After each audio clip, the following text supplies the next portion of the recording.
so many teams in the LPL, and the level of play that you see in the top half can be really compared to LCK. The bottom half, not so much. So you get a lot of stats from LPL, and you know, I like to talk about stats on the broadcast with our kind of sister league over there in China, but sometimes those stats don't always line up in terms of the level of play we see here consistently across the LCK.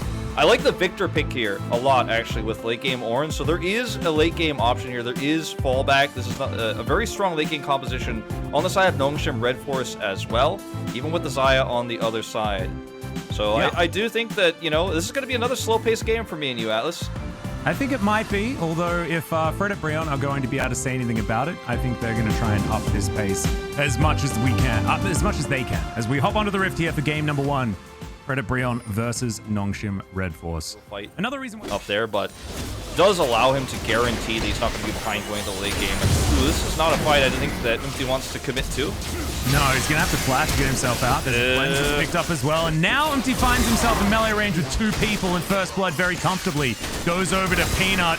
Lava doing his very best to try and trade back here as the death ray is going to be flashed out of. Very impressive. Nice work. Able to at least alleviate that stat issue that they had. Baby steps, beat Damwon Kia, then get a Herald. All right, well, there's the slow onto Henna. Featherstorm out very early, but they just go straight for the Thresh, and Henna takes so much damage. Kellen gets himself out as well as Docdom with 1 extra minion here is going to keep himself safe, and now Henna with no Featherstorm finds himself surrounded underneath this outer turret, and there's no help on the way whatsoever. No teleports to be picked up, no nothing. As now Henna's desperately going to try and make this one work. Way to kill him is, meanwhile, they're going to continue this. Yep, another dive towards the bottom side as Rich is just going to make sure that that Thresh isn't going to get anything done. Look at all the wards. You can't click nothing. With all the extra gold. We're going to watch this once again. The wards to stop the Lantern is actually just so hilarious. It's so troll. There's just so many. Can't click on it. Not to mention this chain CC as well to make it even harder. So he's going to take a drink. Rich is going to breathe some fire, otherwise not too much is going to happen. Umti definitely not going to die because he does have Ragnarok and Flash available. Wants to protect this control ward, and does so actually. As you can see Hoya playing very aggressively against Rich. Umti utilizing that to try and get himself an advantage as Hoya. Oh man. As Peanut hops over the wall, he's going to clear out some extra vision, but information still gained as that's the bubble. That's exactly what you want to land as Kellen. It's going to be much more difficult for him to engage on anything right now as he's had to get over the wrong side of the wall as well. Peanut looking to try and make this a 50-50 as bro. Let's see whether they can actually win a team fight off the back of this one as Umti finds himself at the back of the pit. It's going to be the Xayah of all people that locks down the dragon as that's a great stun to avoid the last part of the on, and Rich is going to get taken down. No, sorry, Hoya's just going to get taken down. Rich not able to get too much more, but the Xayah is going to fall once again. All right, well, this is one of those fights where actually Nongshim gets control first. So we have to see, like, this is just too slow, unfortunately, for Fred and Brion. Denial as well, so not even able to get that soul that they've been looking for. Rich looking for an engage, but Lava's over the wall. And he didn't even have to use his flash or anything like that. That was a little bit of a bait there. Rich looking a bit silly. Egg on the face. And this Cloud Drake also just going to be wiped out in an instant. Blink of an eye. It's taken down. Doctom could just clear it so fast at this stage. I mean, we're almost 30 minutes into the game. Hoya teleports in on top of the gravity field, but he's able to get out of there. Good hook is going to land onto Rich, who doesn't have enough Bellows breaths, but does use it to get out of the cask. That was beautifully done. Hoya throws his ultimate away, unfortunately, into a W. They're looking for Rich. Not going to be punished too much as Hoya actually engaging here towards the top side. Blast Cone going to be there. Bay holds onto the flash for now. Actually doesn't mind too much about it. He's just getting surrounded. Chaos Storm does a lot of work as Rich comes through with the on-horn. Docdom trying to fly forward, but the Killer Instinct doesn't get too much value as now Peanut. He's found Hoya, but Hoya is so tanky. No one's dying in this fight. Gravity Field really doing anything either. Not those people, but this is a comp that is purely about vision. Oh no. Using that QSS. Henna once again finds himself in the front line, but avoids the solar flare quite nicely. The box is set up just to try and zone as best they can. Umti goes through, doesn't get too much value, and now Docdom's trying to punish him. Flashes over the wall, and once again... I feel like Nongshim really need to be careful how they're fighting this. Oh, good bubble is going to connect there. Eclipse will mitigate some of the damage, but special delivery does go into the stopwatch though, and Peanut secures the dragon. The Leona is going to fall. The objective does go the way of Nongshim. They can go for a disengage if they would like to, and it looks like Fred at Brion not actually interested in pushing the issue here just a little bit. There's another Killer Instinct, but immediately Delight goes into his stopwatch, gets himself out of the area with the flash as well as the collateral damage, not able to finish off the Thresh. And that's going to be where Rich is able to augment this squad, and he's now going to throw down that ultimate, gets a knock up onto Umti, and nothing actually comes of it, of course. They tried to bait me with an ultimate there, and I did not fall for it, as Rich is just building items. Yeah, Immortal Shield Bow ends up being a really great choice, because he can really force Credit Breon back a lot of the time. As here we go. Well, yeah, in goes Hoya, grabs a decent cast, but Doctor, massive shield. The Leona immediately falls down, but Nongshim still have their carries alive. Peanut gets a lot of value with the collateral damage, and Hoya will fall down the front line. A bit of a mess right now, but Henna's started to build some items up. He does some damage, and Doctor has to get out of there. Not feeling like the Kai'Sa is quite as strong in comparison to the Xayah at this stage. And this is very dangerous, but they've got a very fast clear time, and I think they will get away with it. They're just, unfortunately, the lava's not here early enough to... It's just one of the weird ones. As now Rich finds himself well and truly in the front line. That is a double stun out from the solo play, though, as finally Kellen finds the value he's been looking for. The Ram comes in, and Doctarm also joins the back line. Lava goes golden, but he's going to go straight to the death chamber after that. And as I say that there's not been a real teamfight win, it's a triple kill for Doctarm, and this might just be the end of the game. Yep, taking one for the president there. It's kinda, you know, you can feel that bot love, right, between support and AD. But this is going to be the end of the game. Some really sloppy engages across the board for a Nongshim Red Force that were significantly ahead throughout the game. Just struggled to close it out, struggled to take those objectives, but they will collapse the Nexus in the end. Check out the numbers.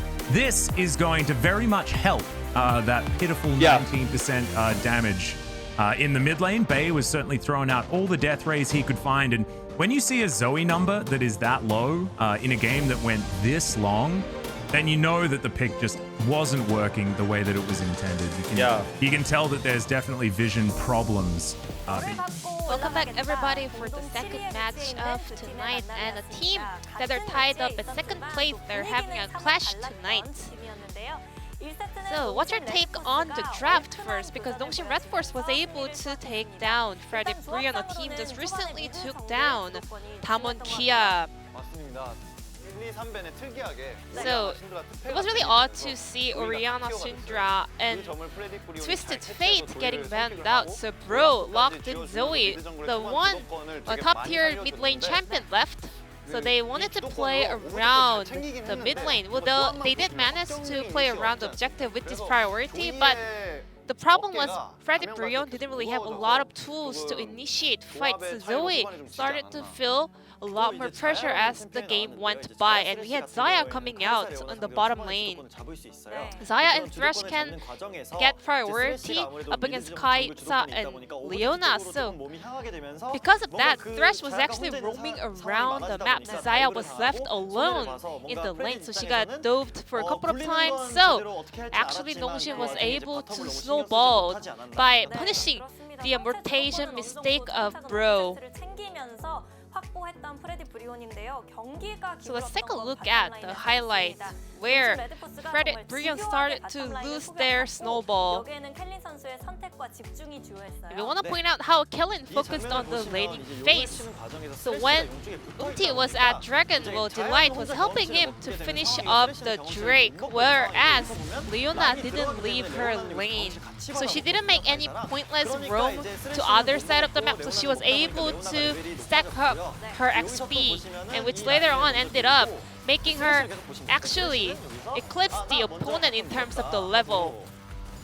Once again, after this lane push, Thresh tries to make a roam around the map, but watch how Leona, she sticks right next to Kai'Sa. So because Thresh went to reset, he didn't leave the lane. Both Kai'Sa and Leona were together farming up the CS, so she was able to hit level 6.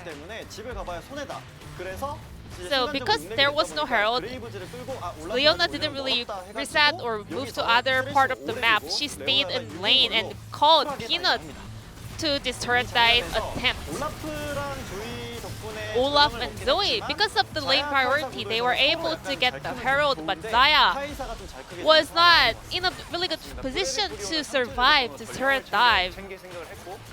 Because Freddy Brion was playing around the top side, Dongsin was making a quick decision change, playing around the bottom lane. Starting from this fight, Kai'Sa was able to get ahead in terms of level and also got some bounty gold on her pocket as well. Now let's take a look at the next highlight. So Olaf pops the Herald and also takes the Raptor camp. And he backs up back to his own jungle. And watch how Graves and Ornn rotates the map.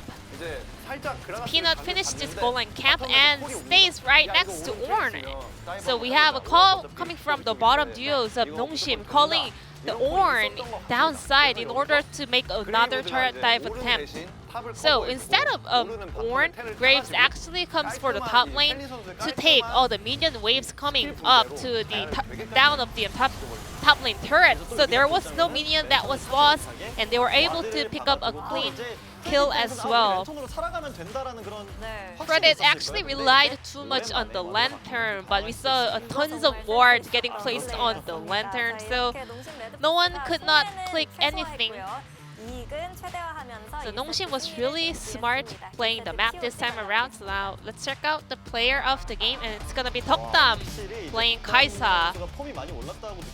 A lot of people have been mentioning that Tokdam is keep ramping up, and we saw the value out of this player. Starting from this clean turret dive, Tokdam was able to outplay the opponents and also didn't die once in this game. And you know, a lot of gold was funneled over to him, and he really paid off really well. And also because the teammates know the carry potential of these players, they are trying to make him fed. Great mechanical skill coming out from Tokdam. And also all the players look so poised and really well concentrated, and also in addition to that, Ornn is having a great performance here in the LCK as well, because a lot of AD carries are having a high carry potential. So if you have a solid carry on your side, I think Ornn is a really good puzzle to complete your comp.